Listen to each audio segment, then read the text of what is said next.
नमस्कार, फाइटर समाचार में आपका स्वागत है। पेश आज 26 फरवरी सुबह 6 बजे राजस्थान की खास खबरें।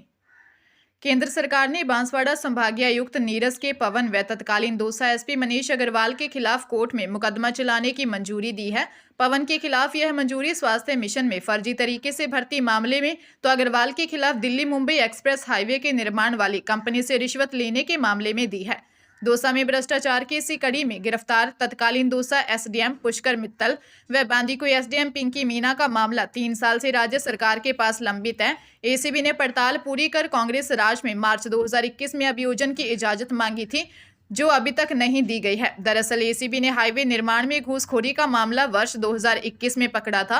एसीबी ने हाईवे का निर्माण करने वाली कंपनी से 5-5 लाख रुपए की रिश्वत लेते दौसा एसडीएम पुष्कर मित्तल व बांदीकुई एसडीएम पिंकी मीना को गिरफ्तार किया था।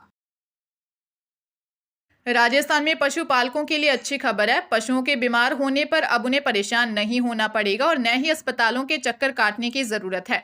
अब आम आदमी की तरह ही प्रदेश के पशुओं का भी घर पर ही इलाज किया जाएगा। इसको लेकर प्रदेश की भजनलाल सरकार ने मोबाइल वेटनरी यूनिट की शुरुआत की है। इन गाड़ियों को प्रदेश स्तरीय कार्यक्रम के तहत सीएम भजनलाल ने हरी झंडी दिखाकर रवाना किया। इस अभियान के तहत प्रदेश में 536 मोबाइल वेटनरी इकाइयां संचालित होंगी, जिसके माध्यम से पशुपालकों का इलाज होगा। मंत्री जोराराम कुमावत ने बताया कि भारत सरकार की केंद्रीय परिवर्तित योजना ESVHD MVU के तहत राज्य के मोबाइल वेटनरी यूनिट का संचालन होगा। इसके माध्यम से पशुपालक को उनके द्वार पर ही पशु चिकित्सा सेवाएं उपलब्ध करवाई जाएंगी। इसके लिए मुख्यमंत्री भजनलाल शर्मा ने 21 वाहनों को हरी झंडी दिखाकर रवाना किया। राजस्थान में एक ही स्कूल से 3 बड़ी परीक्षाओं के पेपर लीक में भूमिका सामने आने के बाद अब उस पर पुलिस ने बुलडोजर चलाने की तैयारी शुरू कर दी है।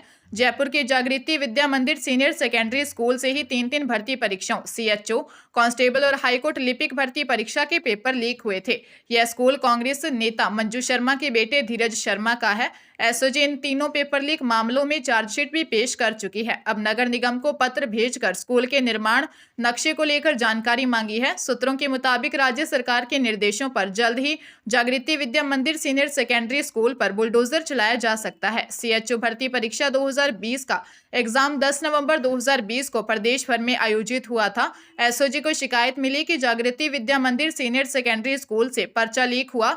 राजस्थान हाईकोर्ट की LDC भर्ती परीक्षा 2020 का पेपर लीक होने के तार भी जागृति विद्या मंदिर सीनियर सेकेंडरी स्कूल से जुड़े हैं। लिखित परीक्षा 13 मार्च 2021 को हुई थी। केंद्र में ओबीसी आरक्षण की मांग कर रहे भरतपुर, धौलपुर और डीग जिले के जाटों का महापड़ाव स्थगित कर दिया गया।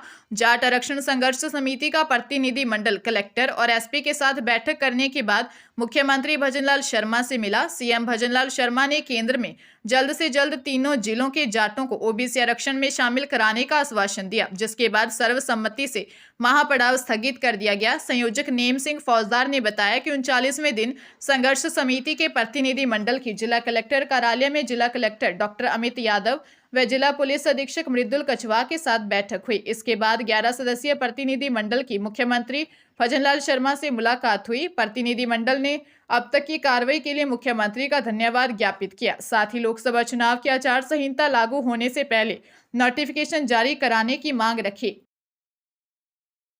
अलवर जिले के सिकंदरा मेगा हाईवे पर क्रेन व कार में आमने सामने की भिड़ंत हो जाने से साली व जीजा की मौत हो गई। सड़क हादसे की सूचना पर पुलिस मौके पर पहुंची। दुर्घटना के कारण मेगा हाईवे मार्ग जाम लग गया। कोठी नारायणपुर चौकी के हेड कांस्टेबल रमेश ने बताया कि राजगढ़ की तरफ से एक कार अलवर की ओर जा रही थी, जिसमें गाड़ी में सवार सभी लोग बालाजी के दर्शन करके अपने घर आ रहे थे। अलवर की तरफ से आ रही क्रेन और गाड़ी की आमने सामने भिड़ंत हो गई, जिसमें उस्मापुर रेवाड़ी निवासी दुल्हे का जीजा कपिल यादव व खेड़ा आलमपुर रेवाड़ी निवासी दुल्हे कुलदीप यादव की मृत्यु हो गई। सड़क दुर्घटना में 3 बच्चे व एक महिला घायल हो गई, जिनका अलवर के अस्पताल में इलाज चल रहा है। परिवार में शादी का माहौल था, लेकिन जैसे ही सड़क हादसे की सूचना लगी तो मृतक दुल्हे व जीजा के गांव में मातम छा गया। राजस्थान के मुख्यमंत्री भजनलाल शर्मा और केंद्रीय जल शक्ति मंत्री गजेंद्र सिंह शेखावत 2 दिवसीय ERCP धन्यवाद यात्रा पर हैं। आभार यात्रा की शुरुआत अलवर जिले की बड़ौदा मेव से हुई। इस मौके पर सीएम भजनलाल ने कांग्रेस पर जमकर हमला बोला। साथ ही सीएम ने राहुल गांधी से पूछा कि भारत कहां से टूट रहा है। धन्यवाद यात्रा को संबोधित करते हुए सीएम भजनलाल शर्मा ने कहा कि जब जब बीजेपी की सरकार आती है, कोई न कोई अच्छा काम होता है। नदियों से नदियों को जोड़ना पूर्व पीएम अटल बिहारी वाजपेयी का सपना था।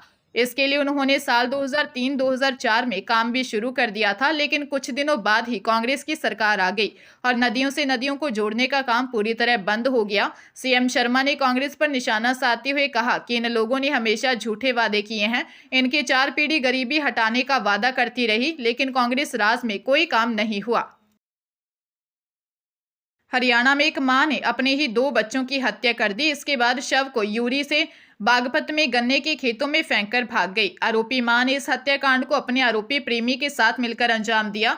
एक बच्चे की उम्र 10 साल और दूसरे की 7 साल है। बताया जा रहा है कि महिला अपने 2 बच्चों के साथ सोनीपत में रहती थी। उसका पति से तलाक हो चुका है। वह अपने प्रेमी से शादी करना चाहती थी, जिसके लिए उसने अपने बच्चों को रास्ते से हटाने की सोची। महिला ने दोनों की हरियाणा में हत्या करने के बाद शव बागपत के गन्ने के खेतों में डाल दिया। महिला ने अपने पति को फंसाने के मकसद इस वारदात को अंजाम दिया था। बच्चों की गुमशुदगी के बाद उसने अपने पति पर हत्या का आरोप लगाया था। वहीं बच्चों की मौत के बाद से ही पिता राहुल सदमे में है। उसे यकीन नहीं हो रहा कि उसकी पत्नी ने बच्चों को बेरहमी से मार दिया है। वहीं पुलिस ने रूबी और उसके प्रेमी को हिरासत में लेकर जांच पड़ताल शुरू कर दी है। 3 नए आपराधिक कानून 1 जुलाई 2024 से लागू हो जाएंगे। सरकार ने इससे जुड़ी अधिसूचना जारी कर दी है।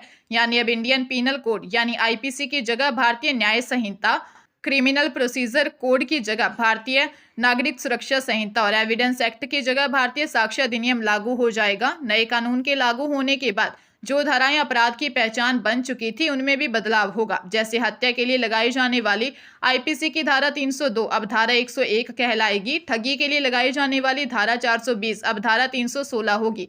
हत्या के प्रयास के लिए लगाई जाने वाली धारा 307 अब धारा 109 कहलाएगी। वहीं दुष्कर्म के लिए लगाई जाने वाली धारा 376 अब धारा 63 होगी। हालांकि हिट एंड रन केस का संबंधित प्रावधान तुरंत लागू नहीं होगा। किसानों के दिल्ली कूच ऐलान के बाद बंद हुए राजधानी दिल्ली के बॉर्डर्स को खोलने की कवायद शुरू हो गई है। कई दिन से बंद टीकरी बॉर्डर पर नेशनल हाईवे नंबर 9 की सड़क के बीचों बीच खड़ी की गई कई लेयर की बैरिकेडिंग को अब खोला जा रहा है। पुलिस प्रशासन बड़ी बड़ी हाइड्रा मशीनों की मदद से कंक्रीट के बैरिकेड और लोहे के कंटेनर को उठाकर साइड में रखने में जुटा हुआ है। दिल्ली आने और जाने वाले रास्ते को 20-20 फुट खोला जाएगा। हालांकि बहादुरगढ़ के सेक्टर 9 मोड़ पर पुलिस ने जो पक्की दीवार सड़क के बीचों बीच बना रखी है और लोहे की कंक्रीट के बैरिकेड बनाकर पक्का मोर्चा बनाया है, वह फिलहाल नहीं हटेगा। सूत्रों के अनुसार Delhi Rohtak national highway number 9 के टीकरी बॉर्डर पर स्थित रास्ते को दोनों तरफ से थोड़ा थोड़ा खोला जा सकता है, क्योंकि किसान अभी पंजाब और हरियाणा के शंभू बॉर्डर और खनौरी बॉर्डर पर बैठे हुए हैं। किसानों के दिल्ली कूच को देखते हुए राजधानी दिल्ली के बॉर्डर्स को बंद कर दिया था, जिससे आम लोगों को भारी परेशानी का सामना करना पड़ रहा था। जयपुर में पड़ोसी युवक द्वारा नाबालिग लड़की से रेप करने का मामला सामने आया है। शादी का झांसा देकर रात के समय मिलने बुलाया, अपने घर ले जाकर जबरन दुष्कर्म किया। अगले दिन नाबालिग पीड़िता के वापस घर लौटने पर परिजनों ने आमेर थाने में रिपोर्ट दर्ज करवाई। आमेर निवासी व्यक्ति ने दी रिपोर्ट में बताया कि उनकी 17 साल की बेटी के साथ पड़ोसी युवक ने रेप किया। आरोपी पड़ोसी ने नाबालिग बेटी को बहला फुसलाकर अपनी बातों में फंसाया, शादी करने का झांसा देकर रात को मिलने के बहाने घर से बाहर बुलाया। घर के बाहर से आरोपी उसे किडनैप कर अपने घर ले गया और घर ले जाकर जबरदस्ती रेप किया। अगली सुबह घर वापस लौटने पर नाबालिग बेटी ने आप बीती सुनाई। पुलिस ने रिपोर्ट दर्ज कर जांच शुरू कर दी है। भीलवाड़ा जिले में वकील मोहन लाल की जघन्य हत्या के बाद अब बवाल शुरू हो गया है। परिवार को 1 करोड़ रुपया मुआवजा, सरकारी नौकरी और अन्य मांगों को लेकर यहां प्रदर्शन शुरू हो गया और इसमें बड़ी संख्या में महिलाएं भी शामिल रही।